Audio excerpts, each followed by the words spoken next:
Las fracturas laterales ya todos las saben, las tratan, porque son, ya a partir de qué año tratan las fracturas laterales, las operan ustedes en los hospitales. Primero, segundo, tercero, cuarto.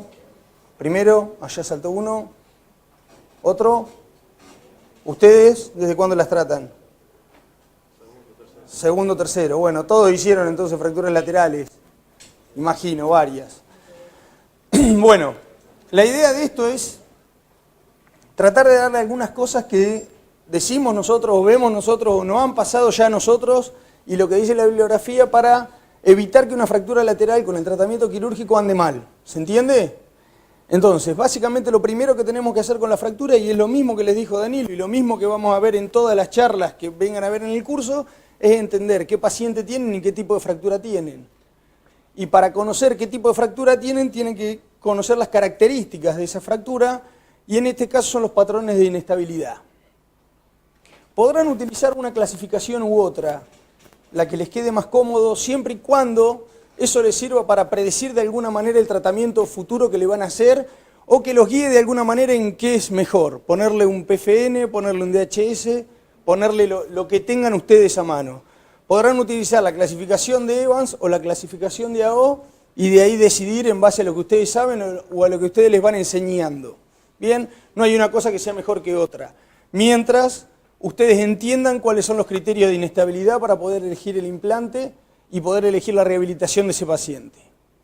Entonces, primer criterio de inestabilidad, este lo conocen todos. Está el trocánter menor volado con un defecto ahí, pared posteromedial. Segundo, el oblicuo inversa. ¿Estamos de acuerdo?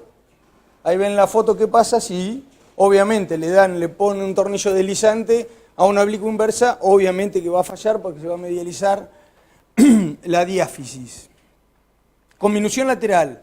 Este es algo que es relativamente, si bien no es nuevo, pero se agregó no hace muchos años, no como los otros criterios que tienen años, y eso es importante que lo entiendan porque ven, ahí la pared lateral del fémur, ¿se ve?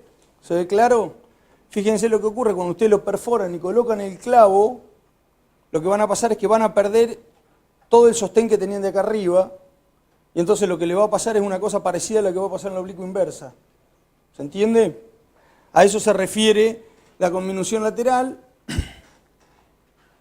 y después aquellas que tienen extensión subtrocantérica. Y ahora se agregó, obviamente, están otras, la osteoporosis y edad, y algunos criterios de inestabilidad que están un poco más, evaluándose ahora un poquito más nuevos, pero deben entender eso. La otra cosa que viene de la mano es el paciente, qué características de paciente tienen. No es lo mismo, como dijo Danilo hoy, operarle a un chico que tiene 30 años con esto, a operar a alguien que tiene 95. ¿Tá? Posiblemente alguno hará una prótesis, alguno hará otro tipo de osteosíntesis dependiendo de la edad. Todo eso lo tienen que tener en cuenta a la hora de decidirlo. ¿Cuáles van a ser las opciones de tratamiento? Las mismas que usan siempre. ¿Cuántos usan clavo DHS para fractura estable? ¿Cuántos usan PFN para fractura estable? Nadie. ¿Vos sí? Todas. ¿A cuál le pones DHS? No, ya casi no ponemos. Nada. Perfecto. ¿Cuántos usan DHS para fracturas inestables? Nadie. ¿Son todos de capital? ¿Hay alguno del interior? No, acá ninguno.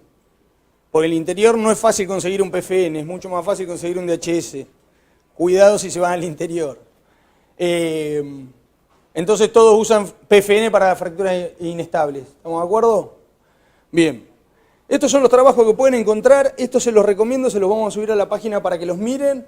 Es básicamente el resumen que es esta charla, todo más discutido y todo más desarrollado, que lo pueden leer y de ahí van a salir las preguntas para el examen. Así que pueden buscarlos a esos trabajos que están bastante buenos todos. Entonces, ¿en qué nos vamos a basar para elegir el tratamiento? ¿Cuáles son los pasos fundamentales? Lo mismo que hoy en la fractura de cuello. En la adecuada reducción, tener muy en cuenta el punto de entrada, sea un clavo o un DHS, dónde lo vamos a colocar y cómo, y la posición del tornillo cefálico con una salvedad que son las fracturas basicervicales. La reducción. ¿Todos utilizan mesa de tracción para fracturas laterales? ¿Todos tienen mesa de tracción? Bueno, en algunos lados no tienen mesa de tracción y hay que hacerlo a sangre. Eso se puede hacer también. La mesa de tracción lo podrán colocar de la manera que ustedes quieran, así con una pierna levantada, con las dos piernas abiertas o abducidas, con el equipo de rayos de un lado, en el centro, donde puedan ver. Es fundamental que se tomen el tiempo de colocar bien la mesa de tracción, de poder visualizar como ahí abajo, bien la fractura, ver toda la cabeza femoral, tanto en el frente como el perfil, marcar en el piso el equipo de radioscopía, dónde ven el frente, cómo ven el perfil, porque eso les va a ahorrar mucho tiempo después de la cirugía. Y la otra cosa es manipular bien la fractura cuando ustedes la están colocando. Un error que nosotros vemos muchas veces cuando los chicos empiezan a colocar la mesa de tracción es que ponen todo y empiezan a darle tracción a la pata. Y le empiezan a dar tracción, tracción, tracción y nunca fijaron la otra, ¿está? Y entonces lo que van haciendo es la van poniendo cada vez más oblicua a la pelvis.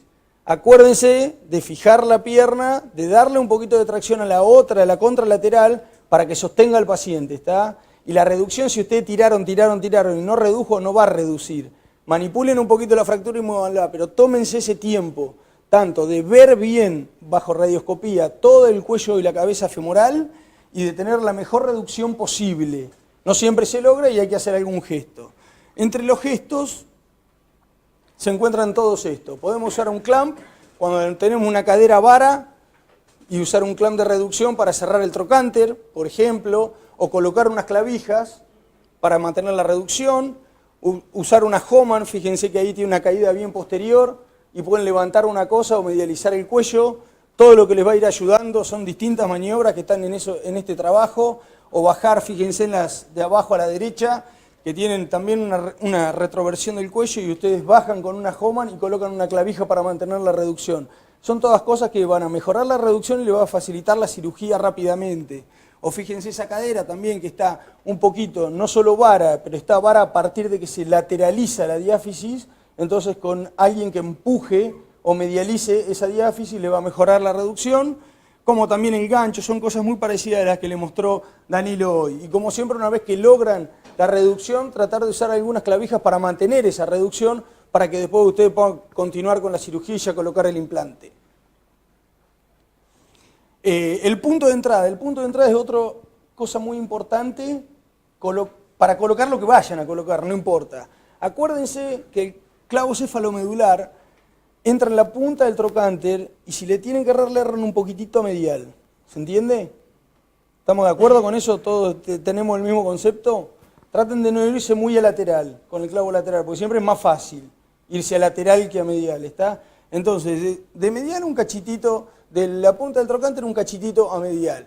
Y siempre apuntando a la diáfisis, ¿está bien? Si ustedes no pueden hacer esto, otro error que nosotros vemos es que empiezan a manejar otra vez, que dan más tracción, menos tracción, todo eso no va a acomodar nada, le tienen que apuntar ustedes. Para que eso resulte más fácil, acuérdense la colocación del paciente, de inclinar bien el tronco hacia el lado contralateral, cosa que les despliegue bien el trocánter y ustedes puedan hacerlo de la manera más fácil. Tornillo cefálico.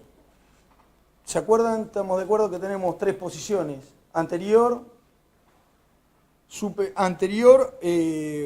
o superior, centro-centro o inferior y posterior. ¿Estamos? Antes sabíamos, o nos decían a todos, que teníamos que buscar la zona de mayor agarre, la zona inferior y posterior. ¿Estamos de acuerdo? A partir de un estudio coreano que salió ahí a través del estudio de las trabéculas y demás, estudio de casi 1000 fracturas, hoy se sabe que la mejor posición es centro-centro. Está bien porque es la que menor índice de falla tiene. Pero de vuelta, si le vamos a errar o nos vamos a ir un cachito, que en vez de irnos en el frente para arriba, nos vayamos para abajo, y en el perfil, en vez de irnos para adelante, nos vayamos para atrás. ¿Estamos de acuerdo? Así que centro-centro o para abajo para atrás.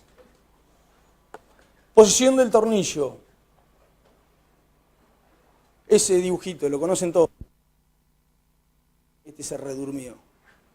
¿Qué?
los cerrojos no pasan. Entonces le colocan y si lo tienen que martillar lo hacen con cuidado. La idea sería de que lo pasemos a mano y sin martillarlo, ¿bien? Y una vez que lo estamos pasando, ¿qué tenemos que ver? ¿Qué pasa con la fractura? Evitar que esa fractura, primero que quede, si está entrando en varo, ya tenemos que mejorar la reducción. ¿Estamos de acuerdo? Pero la otra cosa que puede pasar, que nosotros en una viejita nos agarramos, ponemos mucha tracción y fíjense lo que es eso. Eso es una diastasis. Pero si hicimos eso para mantener la reducción y generamos una diastasis del foco, lo que tenemos que hacer es cuando lo terminamos de colocar, antes de terminarlo de colocar, ir soltando la tracción para evitar exactamente, para que colapse la fractura. Ya terminamos. Observar la curvatura. Cuando ponemos, todos utilizan clavos, cuando tiene una fractura lateral, siempre colocan clavos cortos. No ahí, no ahí. ¿Siempre largo o siempre corto? Lateral.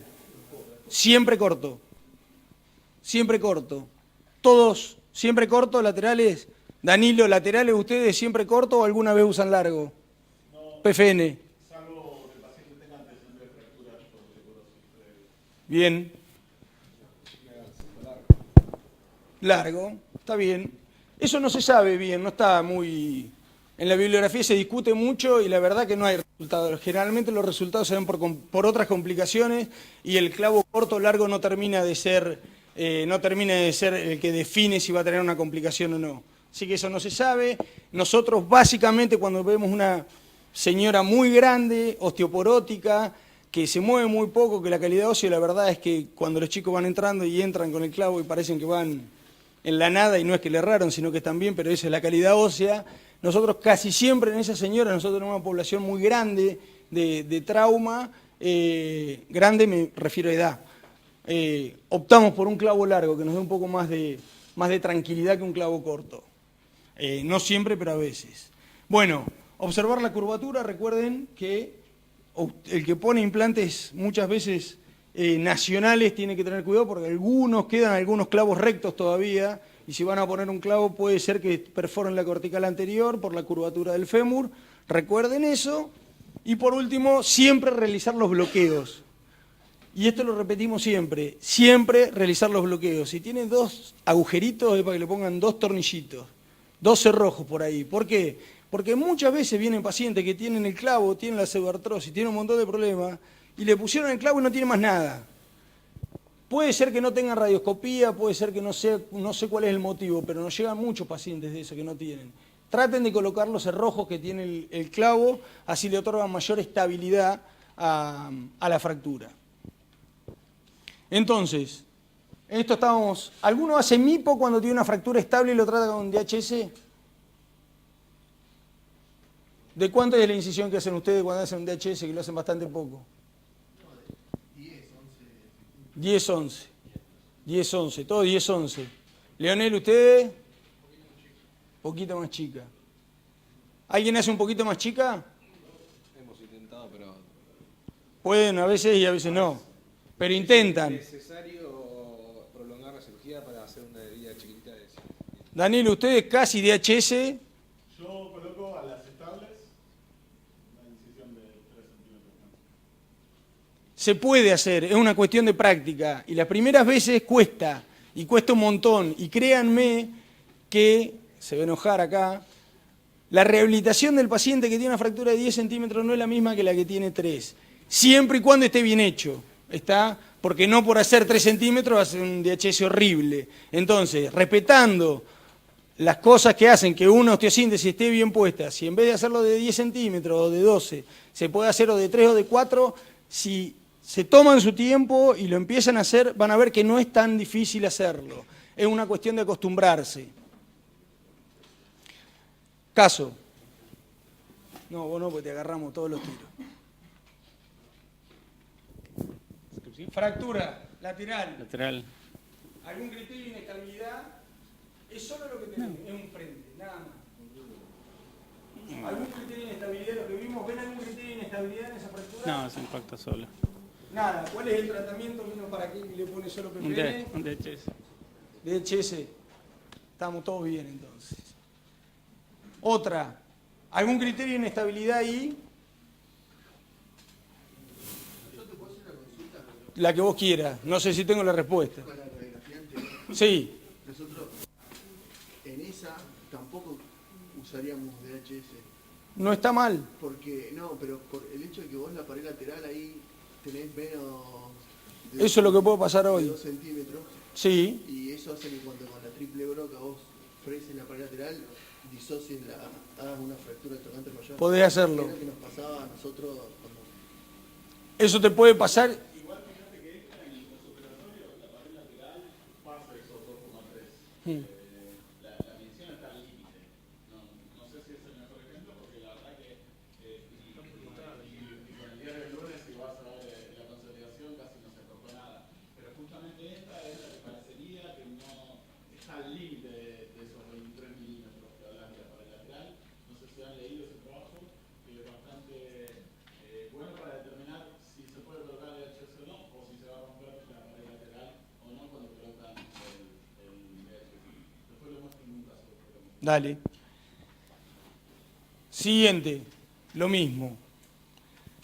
¿Por qué les pongo esa diapositiva? Esa diapositiva, si calculo que la mayoría de la comisión directiva, si ve eso, me pegaría con algo.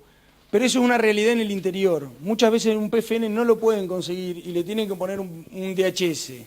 Y si ustedes lograron una fractura inestable, armarla con un DHS, eso no significa que esté bien porque haya quedado bien. Significa que no puede pisar. Porque una fractura inestable, el DHS lo que va a hacer es fallar ante la carga. Así que lo que la tienen que hacer es dejar en reposo total, sin carga, 2 o 3 meses.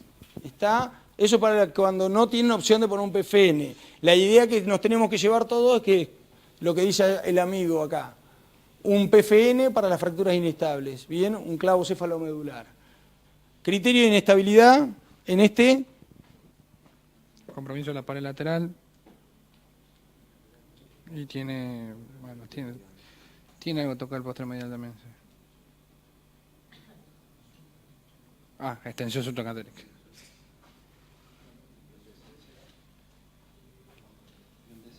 El DCS se puede usar tan perfecto, ¿sí? Nosotros no lo ponemos porque no lo usamos y porque es un... porque no lo usamos, por eso no lo puse. Pero el DCS es un excelente implante, si lo colocás bien. Y muchas veces el DCS es mucho más difícil de poner que un cefalomedular.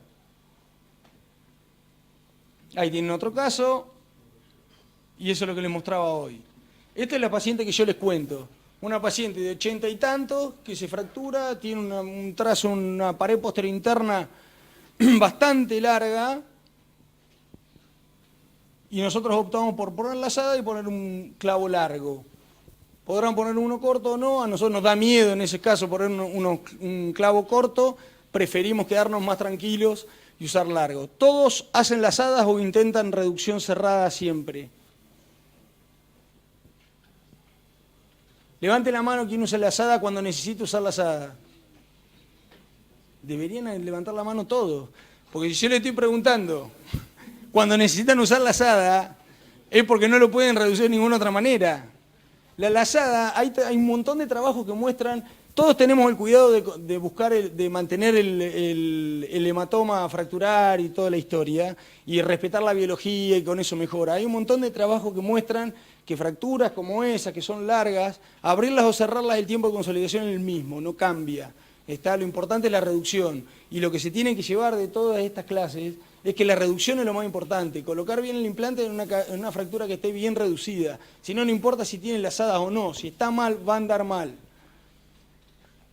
Entonces, sí.